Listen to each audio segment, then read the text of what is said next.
మన ప్రభువైన యేసుక్రీస్తు వారి యొక్క ఉన్నతమైన నామంలో ఆడియో బైబిల్ వింటున్న మీ అందరికీ వందనాలు. ఈ దినం 93వ రోజు దేవుని యొక్క వాక్యాన్ని చదువుకుందాం. మరి వాక్యం చదవలేనటువంటి వాళ్ళందరూ కూడా దయచేసి గమనించండి. ఈ వాక్యాలు వినటం ద్వారా మీరు మరి దేవుని యొక్క బైబిల్ మొత్తాన్ని కంప్లీట్ చేయగలుగుతారు. కాబట్టి దయచేసి సబ్స్క్రైబ్ చేసుకోండి. ప్రతిరోజు దేవుని యొక్క వాక్యం వినండి, బైబిల్ కంప్లీట్ చేయడానికి ప్రయత్నించండి. దేవుడు మిమ్మల్ని దీవించునుగాక. ఆమేన్. 2 సమూయేలు 17వ అధ్యాయము. దావీదు అలసట నొంది బలహీనముగా నున్నాడు గనుక నేను అతని మీద పడి అతని బెదిరించిన ఎడల అతని యొద్దనున్న జనులందరూ పారిపోదురు. రాజును మాత్రము హతము చేసి జనులందర్నీ నీ తట్టు త్రిప్పెదను.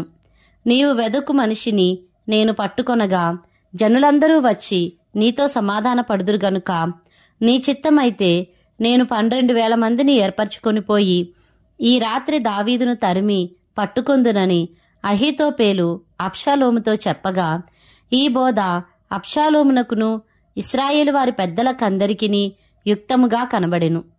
అంతటా అర్కీయుడైన హూషై ఏమి చెప్పునో మనము వినునట్లు అతని పిలోనంపుడని అబ్షాలోము ఆజ్ఞయ్యగా హూషై అబ్షాలోమునొద్దకు వచ్చెను. అబ్షాలోము అహీతోపేలు చెప్పిన ఆలోచన అతనికి తెలియజేసి అతని మాట చొప్పున మనము చేయుదుమా చేయకుందుమా నీ ఆలోచన ఏమైనది చెప్పుమని అతన్నడుగగా హూషై అబ్షాలోముతో ఇట్లనెను, ఈసారి అహీతోపేలు చెప్పిన ఆలోచన మంచిది కాదు. నీ తండ్రియు అతని పక్షంననున్నవారును మహాబలాఢ్యులనియు అడవిలో పిల్లలను పోగొట్టుకొనిన ఎలుగుబంట్ల వంటివారై రేగిన మనస్సుతో ఉన్నారనియు నీకు తెలియను. మరియు నీ తండ్రి యుద్ధమునందు ప్రవీణుడు. అతడు జనులతో కూడా బస చేయడు. అతడేదో ఒక గుహయందో మరి ఏ స్థలమందో దాగియుండును. కాబట్టి నీ వారిలో కొందరు యుద్ధారంభమందు కూలగా చూచి జనులు వెంటనే ఆ సంగతిని బట్టి అబ్షాలోము పక్షంననున్నవారు ఓడిపోయిరని చెప్పుకొందురు. నీ తండ్రి మహాబలాఢ్యుడనియు అతని పక్షపు వారు ధైర్యవంతులనియు ఇశ్రాయేలీలందరూ ఎరుగుదురు గనుక సింహపు గుండె వంటి గుండెగలవారు సైతము దిగులొందుదురు. కాబట్టి నా ఆలోచన ఏమనగా దాను నుండి బెయేర్షెబా వరకు లెక్కకు సముద్రపు ఇసుకరేణువులంత విస్తారముగా ఇశ్రాయేలీలనందరినీ నలుదిశల నుండి నీ యొద్దకు సమకూర్చి నీవు స్వయముగా యుద్ధమునకు పోవలెను. అప్పుడు మనము అతడు కనబడిన స్థలములలో ఏదో ఒక దానియందు అతని మీద పడుదుము. నేల మీద మంచుపడు రీతిగా మనం అతని మీదికి వచ్చినేడలా అతని పక్షపు వారిలో ఒకడును తప్పించుకొనజాలడు. అతడు ఒక పట్టణంలో చొచ్చినేడలా ఇశ్రాయేలీలందరూ ఆ పట్టణంనకు త్రాళ్ళు తీసుకుని వచ్చి ఒక చిన్నరాయి అచ్చట కనబడకుండా దానిని నదిలోనికి లాగుదురు. అబ్షాలోమును ఇశ్రాయేలు వారందరూ ఈ మాట విని అర్కీయుడగు హూషై చెప్పిన ఆలోచన అహీతోపేలు చెప్పిన దానికంటే యుక్తమని ఒప్పుకొనిరి. ఏలైనగా యెహోవా అబ్షాలోము మీదికి ఉపద్రవమును రప్పింపగలందులకై అహీతోపేలు చెప్పిన యుక్తిగల ఆలోచనను వ్యర్థము చేయ నిశ్చయించియుండెను. కాబట్టి హూషై అబ్షాలోమునకును ఇశ్రాయేలు వారి పెద్దలకందరికిని అహీతోపేలు చెప్పిన ఆలోచనను తాను చెప్పిన ఆలోచనను యాజకులకు సాదోకుతోనూ అబ్యాతారుతోనూ తెలియచెప్పి మీరు త్వరపడి ఈ రాత్రి అరణ్యమందు ఏరుదాటు స్థలములలో ఉండవద్దనియు రాజును అతని సమక్షమందు ఉన్న జనులందరూ నశింపకుండునట్లు శీఘ్రముగా వెళ్ళిపోవుడనియు దావీదునకు వర్తమానము పంపుడని చెప్పెను. తాము పట్టణము తట్టు వచ్చిన సంగతి తెలియబడక యుండునట్లు యోనాతానును అహిమయస్సును ఏన్రోగేలు దగ్గర నిలిచియుండగా పనికత్తె ఒకటి వచ్చి హూషై చెప్పిన సంగతిని వారికి తెలియజేయగా వారు వచ్చి రాజైన దావీదుతో దాన్ని తెలియజెప్పిరి. తాను వారిని కనుగొనిన సంగతి పనివాడు ఒకడు అబ్షాలోమునకు తెలిపెను గాని వారిద్దరూ వేగిరముగా పోయి బహూరీములో ఒకని ఇల్లు చేరి అతని ఇంటి ముంగిట ఒక బావి ఉండగా దారిలో దిగి దాగియుండిరి. ఆ ఇంటి ఇల్లాలు ముతక గుడ్డ ఒకటి తీసుకుని వచ్చి బావి మీద పరిచి దానిపైన గోధుమ పిండి అరబోసెను గనుక వారు దాగిన సంగతి ఎవరికినీ తెలియకపోయెను. అబ్షాలోము సేవకులు ఆ ఇంటి ఆమె యొద్దకు వచ్చి అహిమయస్సును యోనాతానును ఎక్కడ ఉన్నారని అడుగగా ఆమె వారు ఏరు దాటిపోయిరని వారితో చెప్పెను గనుక వారు పోయి వెదకి వారిని కానక యెరూషలేమునకు తిరిగి వచ్చిరి. వారు వెళ్ళిన తరువాత యోనాతానును అహిమయస్సును బావిలో నుండి బయటకు వచ్చి దావీదు నొద్దకు పోయి అహీతోపేలు అతని మీద చేసిన ఆలోచన తెలియజేసి నీవు లేచి త్వరగా నది దాటవలసినదని అతనితో చెప్పగా దావీదును అతని యొద్దనున్న జనులందరినూ లేచి యొర్దాను నది దాటిరి. తెల్లవారునప్పటికీ నది దాటక యుండినవాడు ఒకడునూ లేకపోయెను. అహీతోపేలు తాను చెప్పిన ఆలోచన జరగకపోవుట చూచి గాడిదకు గంత కట్టి ఎక్కి తన ఊరనున్న తన ఇంటికి పోయి తన ఇల్లు చక్కబెట్టుకొని ఉరిపోసుకొని చనిపోయెను. జనులు అతని తండ్రి సమాధి అందు అతనిని పాతిపెట్టిరి. దావీదు మహనయీమునకు రాగా అబ్షాలోమును ఇశ్రాయేలీలందరూ యొర్దాను నది దాటి వచ్చిరి. అబ్షాలోము యోవాబునకు మారుగా అమాసాను సైన్యాధిపతిగా నియమించెను.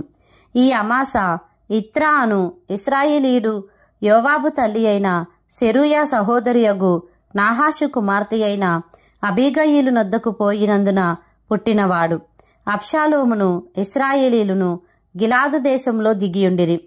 దావీదు మహనయీమునకు వచ్చినప్పుడు అమ్మోనీల రబ్బా పట్టణపు వాడైన నాహాషు కుమారుడగు షోబియును లోదెబారు ఊరివాడగు అమ్మియేలు కుమారుడైన మాకీరును రోగెలీము ఊరివాడును గిలాదీయుడునైన బర్జిల్లయియు అరణ్యమందు జనులు అలసిన వారై ఆకలిగొని దప్పిగొని ఉందిరని తలంచి పరుపులు పాత్రలు కొండలు గోధుమలు యవలు పిండి వేచిన గోధుమలు కాయధాన్యములు చిక్కుడుకాయలు పేలాలు తేనె వెన్న గొర్రెలు జున్ను ముద్దలు దావీదును అతని యొద్దనున్న జనులను భోజనము చేయుటకై తీసుకొని వచ్చిరి.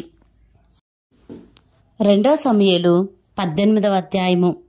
దావీదు తన యొద్దనున్న జనులను లెక్కించి వారి మీద సహస్రాధిపతులను శతాధిపతులను నిర్ణయించి జనులను 3 భాగములుగా చేసి యోవాబు చేతి క్రింద ఒక భాగమును సెరూయా కుమారుడగు అబీషై అను యోవాబు సహోదరుని చేతి క్రింద ఒక భాగమును గిత్తీయుడైన ఇత్తయి చేతి క్రింద ఒక భాగమును ఉంచెను. దావీదు నేను మీతో కూడా బయలుదేరుదునని జనులతో చెప్పగా జనులు నీవు రాకూడదు, మేము పారిపోయినను జనులు దానిని లక్ష్యపెట్టరు, మాలో సగం మంది చనిపోయినను జనులు దానిని లక్ష్యపెట్టరు, మా వంటి 10,000 మందితో నీవు సాటి, కాబట్టి నీవు పట్టణమందు నిలిచి మాకు సహాయము చేయవలనని అతనితో చెప్పిరి. అందుకు రాజు మీ దృష్టికి ఏది మంచిదో దాని చేసేదనని చెప్పి గుమ్మపు ప్రక్కను నిలిచియుండగా జనులందరూ గుంపులై 100 కొలదిగాను 1000 కొలదిగాను బయలుదేరిరి. అప్పుడు రాజు యోవాబును అబీషయిని ఇత్తయిని పిలిచి నా నిమిత్తమై యవ్వనుడైన అబ్షాలోమునకు దయచూపుడని ఆజ్ఞాపించెను. జనులందరూ వినుచుండగా రాజు అబ్షాలోమును గూర్చి అధిపతులకు అందరికీ ఆజ్ఞ ఇచ్చెను. జనులు ఇశ్రాయేలు వారిని ఎదిరించుటకై పొలంలోనికి బయలుదేరిన మీదట యుద్ధము ఎఫ్రాయిము వనములో జరుగగా ఇశ్రాయేలు వారు దావీదు సేవకుల ఎదుట నిలువలేక ఓడిపోయిరి. ఆ దినమున 20,000 మంది అక్కడ హతులైరి. యుద్ధము ఆ ప్రదేశమంతటను వ్యాపించెను. మరియు నాటి దినమున కత్తిచేత కూలిన వారి కంటే ఎక్కువ మంది అడవిలో చిక్కుబడి నాశనమైరి. అబ్షాలోము కంచర గాడిద మీద ఎక్కిపోవచ్చు దావీదు సేవకులకు ఎదురాయెను. ఆ కంచర గాడిద ఒక గొప్ప మస్తకి వృక్షము యొక్క చిక్కు కొమ్మల క్రిందికి పోయినప్పుడు అతని తల చెట్టుకు తగులుకొనినందున అతడు ఎత్తబడి ఆకాశమునకును భూమికిని మధ్యను వ్రేలాడుచుండగా అతని క్రిందనున్న కంచర గాడిద సాగిపోయెను. ఒకడు దానిని చూచి వచ్చి అబ్షాలోము మస్తకి వృక్షమున వ్రేలాడుచుండుట నేను చూచితినని యోవాబుతో చెప్పినప్పుడు యోవాబు నీవు చూచియుంటివే, నేలకూలునట్లు నీవతని కొట్టకపోతివేమి?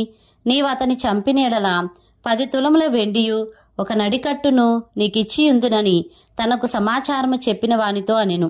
అందుకు వాడు యవ్వనుడైన అబ్షాలోమును ఎవడనూ ముట్టకుండా జాగ్రత్త పడుడని రాజు నీకును అభిషేకిని ఇత్తయికిని ఆజ్ఞనిచ్చుచుండగా నేను వింటిని. 1000 తులముల వెండి నా చేతిలో పెట్టినను రాజకుమారుని నేను చంపను. మోసము చేసి నేను అతని ప్రాణమునకు ముప్పు తెచ్చిన ఎడల అది రాజునకు తెలియకపోదు.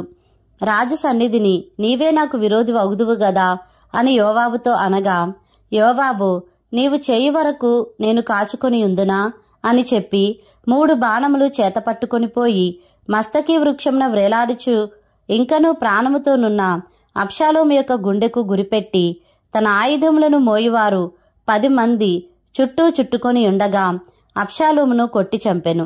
అప్పుడు జనులను ఇక హతము చేయక విడవలసినదని యోవాబు బాకా ఊదింపగా ఇశ్రాయేలీలను తరుముకొని పోయిన జనులు తిరిగి వచ్చిరి. జనులు అబ్షాలోము యొక్క కళేబరమును ఎత్తి అడవిలో ఉన్న పెద్ద గోతిలో పడవేసి పెద్ద రాళ్ల కుప్ప దానిమీద పేర్చిన తరువాత ఇశ్రాయేలీలందరూ తమ తమ ఇండ్లకు పోయిరి. తన పేరు నిలుపుటకు తనకు కుమారులు లేరనుకొని అబ్షాలోము తాను బ్రతికియుండగా ఒక స్తంభము తెచ్చి దానిని రాజులోయలో తన పేరట నిలవబెట్టి అతడు ఆ స్తంభమునకు తన పేరు పెట్టియుండెను. నేటి వరకు అబ్షాలోము స్తంభమని దానికి పేరు. సాదోకు కుమారుడైన అహిమయస్సు నేను పరుగెత్తుకొని పోయి యెహోవా తన శత్రువులను ఓడించి తనకు న్యాయము తీర్చిన వర్తమానము రాజుతో చెప్పెదననగా, యోవాబు ఈ దినమున ఈ వర్తమానము చెప్పా తగదు, మరి ఒక దినమున చెప్పవచ్చును. రాజకుమారుడు మరణమాయను గనుక ఈ దినమున వర్తమానం తీసుకుని పోతగదని అతనితో చెప్పెను. తరువాత కూషీని పిలిచి నీవు పోయి నీవు చూచిన దానిని రాజునకు తెలియజేయమనగా కూషి యోవాబునకు నమస్కారము చేసి పరుగెత్తుకొని పోయెను. అయితే సాదోకు కుమారుడైన అహిమయస్సు కూషీతో కూడా నేనును పరుగెత్తుకొని పోవుటకు సెలవిమ్మని యోవాబుతో మనవి చేయగా, యోవాబు నాయనా నీవెందుకు పోవలెను?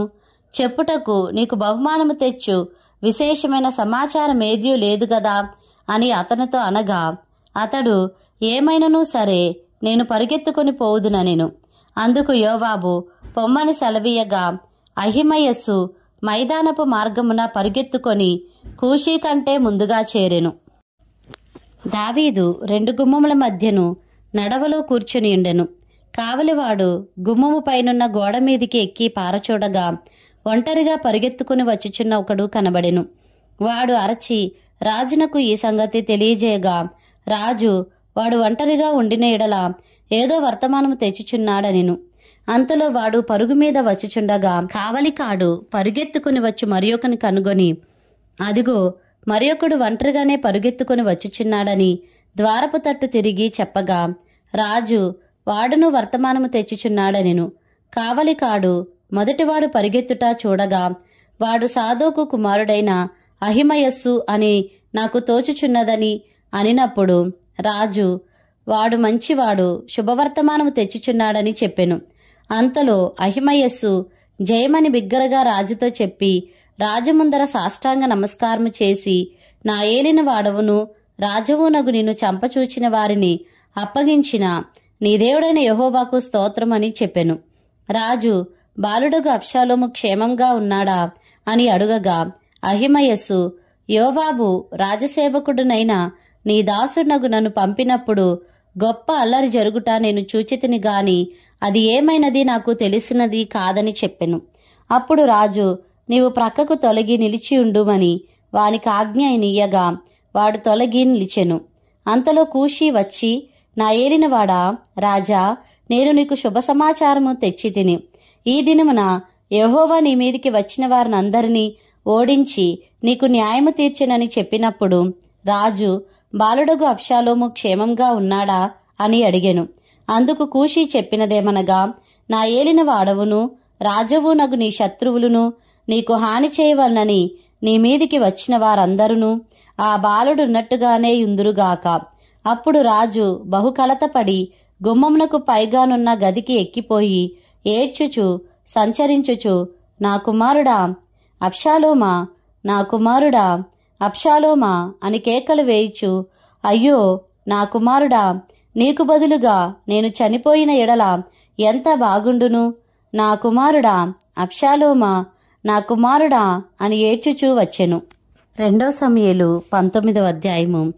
రాజు తన కుమారుని గూర్చి దుఃఖించుచు ఏడ్చుచున్నాడన్న సంగతి ఆ దినమున జనులందరూ విని, యుద్ధమందు సిగ్గుతో పారిపోయిన జనుల వలె వారు నాడు దొంగ నడకలతో వచ్చి పట్టణంలో ప్రవేశించిరి. నాటి విజయము జనులకందరికీ దుఃఖమునకు కారణమాయెను. రాజు ముఖము కప్పుకొని, అబ్షాలోమా నా కుమారుడా, అబ్షాలోమా నా కుమారుడా, నా కుమారుడా అని కేకలు వేయుచు ఏడ్చుచుండగా, రాజు అబ్షాలోమును గూర్చి దుఃఖించుచు ఏడ్చుచున్నాడన్న సంగతి యోవాబు విని నగరయందున్న రాజునొద్దకు వచ్చి, నీ ప్రాణమును, నీ కుమారుల ప్రాణములను, నీ కుమార్తెల ప్రాణములను, నీ భార్యల ప్రాణములను, నీ ఉపపత్నుల ప్రాణములను ఈ దినమున రక్షించిన నీ సేవకులనందరినీ నేడు సిగ్గుపరచి, నీ స్నేహితుల ఎడల ప్రేమ చూపక నీ శత్రువుల ఎడల ప్రేమ చూపుచు ఈ దినమున అధిపతులను సేవకులను నీకు ఇష్టజనులు కారని నీవు కనుపరిచితివి. మేమందరము చనిపోయి అబ్షాలోము బ్రతికి ఉండిన ఎడల అది నీకు ఇష్టమగునన్న మాట ఈ దినమున నేను తెలుసుకొనుచున్నాను. ఇప్పుడు లేచి బయటకు వచ్చి నీ సేవకులను ధైర్యపరచుము. నీవు బయటికి రాకుండిన ఎడల ఈ రాత్రి ఒకడును నీ యొద్ద నిలోడని యెహోవా నామమును బట్టి ప్రమాణం చేసి చెప్పుచున్నాను. నీ బాల్యం నుండి నేటి వరకు నీకు ప్రాప్తించిన అపాయములన్నిటికంటే అది నీకు కష్టతరముగా ఉండునని రాజుతో మనవి చేయగా, రాజు లేచి వచ్చి గుమ్మములో కూర్చుండెను. రాజు గుమ్మములో కూర్చున్నాడను మాట జనులందరూ విని రాజును దర్శింప వచ్చిరి గాని ఇశ్రాయేలు వారు తమ తమ ఇండ్లకు పారిపోయిరి. అంతటా ఇశ్రాయేలు వారి గోత్రములకు చేరికైన జనులందరూ ఇట్లా అనుకొనిరి, మన శత్రువుల చేతిలో నుండియు ఫిలిస్తీన్ల చేతిలో నుండియు మనలను విడిపించిన రాజు అబ్షాలోమునకు భయపడి దేశంలో నుండి పారిపోయెను. మన మీద మనము రాజుగా పట్టాభిషేకము చేసిన అబ్షాలోము యుద్ధమందు మరణమాయెను. కాబట్టి మనము రాజును మరలా తోడుకొని వచ్చుటను గూర్చి ఏల మాట్లాడకపోతిమి.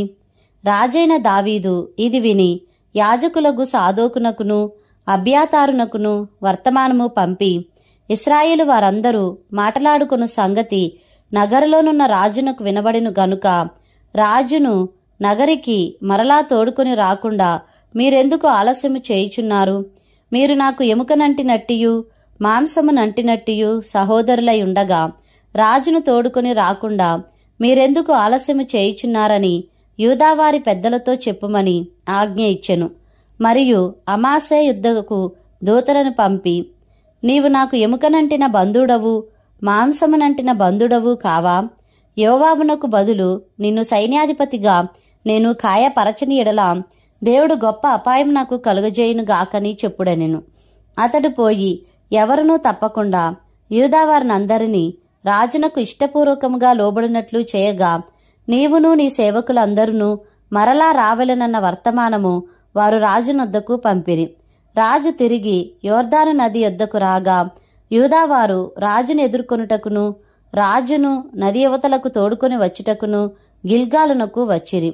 అంతలో బహూరీమునందున్న బెన్యామీనీయుడగు గెరా కుమారుడైన షిమి త్వరపడి రాజైన దావీదును ఎదుర్కొనుటకై యూదావారితో కూడా వచ్చెను. అతని యొద్ద 1000 మంది బెన్యామీనీయులు ఉండిరి. మరియు సౌలు కుటుంబమునకు సేవకుడగు సీబాయును అతని 15 కుమారులను అతని 20 మంది దాసులను వచ్చి రాజు ఎదుట నది దాటిరి. రాజు ఇంటి వారిని అవతలకు దాటించుటకును రాజు దృష్టికి అనుకూలమైన దానిని చేయుటకును రేవు పడవను యువతలకు తెచ్చియుండిరి. అంతటా గెరా కుమారుడగు షిమి వచ్చి రాజు యోర్దాను నది దాటిపోగానే అతనికి సాష్టాంగపడి, నా ఏలినవాడా, నేను చేసిన ద్రోహము నా మీద మోపకుము. నా ఏలినవాడవును రాజవునగు నీవు యెరూషలేమును విడిచిన వేళ నీ దాసునగు నేను మూర్ఖించి చేసిన దోషమును జ్ఞాపకమందుంచకుము, మనసునందుంచుకొనకుము. నేను పాపము చేసితినని నాకు తెలిసినది గనుక యోసేపు వారందరితో కూడా నా ఏలినవాడవును రాజవునగు నిన్ను ఎదుర్కొనుటకై నేను ముందుగా వచ్చియున్నానెను. అంతటా సెరూయా కుమారుడగు అబీషై, యెహోవా అభిషేకించిన వానిని శపించిన ఈ షిమి మరణమునకు పాత్రుడు కాడా అని అనగా, దావీదు, సెరూయా కుమారులారా, మీకును నాకును ఏమి పొందు? ఇట్టి సమయమున మీరు నాకు విరోధులగుదురా? ఇశ్రాయేలు వారిలో ఎవరైనను ఈ దినమున మరణశిక్ష నొందుదురా? ఇప్పుడు నేను ఇశ్రాయేలు వేరు మీద రాజునైతినను సంగతి నాకు తెలిసేయున్నదని చెప్పి ప్రమాణము చేసి నీకు మరణశిక్ష విధింపనని షిమీతో సెలవిచ్చెను.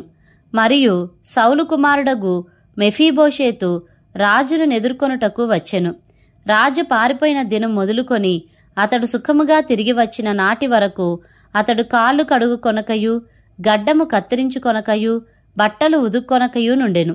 రాజును ఎదుర్కొనుటకై అతడు యెరూషలేమునకు రాగా, రాజు, మెఫీబోషేతు, నీవు నాతో కూడా రాకపోతివేమని అతన్ని అడిగెను.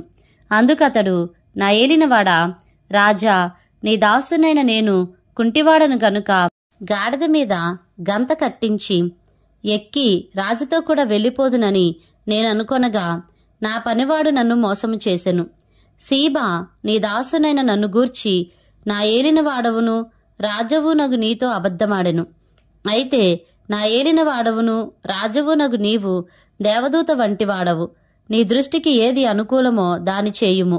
నా తండ్రి ఇంటి వారందరూ నా ఏలినవాడవును రాజవునగు నీ దృష్టికి మృతుల వంటి వారై ఉండగా నీవు నీ బల్ల యొద్ద భోజనము చేయువారిలో నీ దాసుడైన నన్ను చేర్చితివి. కాబట్టి ఇకను రాజవైన నీకు మొరపెట్టుటకు నాకేమి న్యాయమని అనగా, రాజు, నీ సంగతులను నీవిక ఎందులకు ఎత్తెదవు? నీవును సీబాయును భూమిని పంచుకొనుడని నేనాజ్ఞ ఇచ్చితిని గదా అనెను. అందుకు మెఫీబోషేతు, నా ఏలినవాడవగు నీవు నీ నగరికి తిరిగి క్షేమంగా వచ్చియున్నావు గనుక అతడు అంతయు తీసుకునవచ్చుననెను. మరియు గిలాదీయుడగు బర్జిల్లయి రోగెలీము నుండి యొర్దాను అద్దరికి వచ్చి రాజుతో కూడా నది దాటెను. బర్జిల్లయి 8 సంవత్సరముల వయసు కలిగి బహుముసలవాడై ఉండెను. అతడు అధిక ఐశ్వర్యవంతుడు గనుక రాజు మహనయీములో నుండగా అతనికి భోజన పదార్థములను పంపించుచూ వచ్చెను. యెరూషలేములో నా యొద్ద నిన్ను నిలిపి పోషించెదను, నీవు నాతో కూడా నది దాటవలనని రాజు బర్జిల్లయితో సెలవీయగా, బర్జిల్లయి, రాజువగు నీతో కూడా యెరూషలేమునకు వచ్చుటకు ఇక నేనెన్ని దినములు బ్రతకబోవుదును? నేటికి నాకు 8 ఏండ్లాయెను. సుఖదుఖములకున్న భేదము నేను గుర్తింపగలనా? అన్నపానముల రుచి నీ దాసునైన నేను తెలుసుకొనగలనా? గాయకుల యొక్కయు గాయకురాండ్ర యొక్కయు స్వరము నాకు వినబడునా? కావున నీ దాసునగు నేను నా ఏలిన వాడవును రాజవునగు నీకు ఎందుకు భారముగా నుండవలెను? నీ దాసునైన నేను నీతో కూడా నది దాటి అవతలకు కొంచెము దూరము వచ్చెదను గాని రాజవగు నీవు నాకంత ప్రత్యుపకారము చేయనేలా? నేను నా ఊరి అందుండి మరణమై నా తల్లిదండ్రుల సమాధి అందు పాతిపెట్టబడుటకై అచ్చటికి తిరిగిపోవునట్లు నాకు సెలవిమ్ము, చిత్తగించుము. నీ దాసుడగు కింహాము నా ఏలిన వాడవును రాజవునగు నీతో కూడా వచ్చుటకు సెలవిమ్ము. నీ దృష్టికి ఏది అనుకూలమో దానిని అతనికి చేయుమని మనవి చేయగా, రాజు, కింహాము నాతో కూడా రావచ్చును, నీ దృష్టికి అనుకూలమైన దానిని నేను అతనికి చేసెదను. మరియు నా వలన నీవు కోరినదంతయు నేను చేసేదనని సెలవిచ్చెను. జనులందరూ రాజును నది అవతలకు రాగా రాజు బర్జిల్లయిని ముద్దు పెట్టుకుని దీవించెను. తరువాత బర్జిల్లయి తన స్థలంనకు వెళ్ళిపోయెను. యూదా వారందరూ ఇశ్రాయేలు వారిలో సగం మందియు రాజును తోడుకొని రాగా రాజు కింహామును వెంటబెట్టుకొని గిల్గాలునకు వచ్చెను. ఇట్లుండగా ఇశ్రాయేలు వారందరూ రాజునొద్దకు వచ్చి, మా సహోదరులగు యూదావారు ఎందుకు నిన్ను దొంగిలించుకొని నీ ఇంటి వారిని నీ వారిని యొర్దాను యువతలకు తోడుకొని వచ్చిరని అడుగగా, యూదా వారందరూ, రాజు మీకు సమీప బంధువుడై ఉన్నాడు గదా, మీకు కోపమెందుకు? అలాగుండినను మాలో ఎవరమైనను రాజు సొమ్ము ఏమైనను తింటిమా? మాకు ఈనాము ఏమైనా ఇచ్చెనా అని ఇశ్రాయేలు వారితో అనిరి.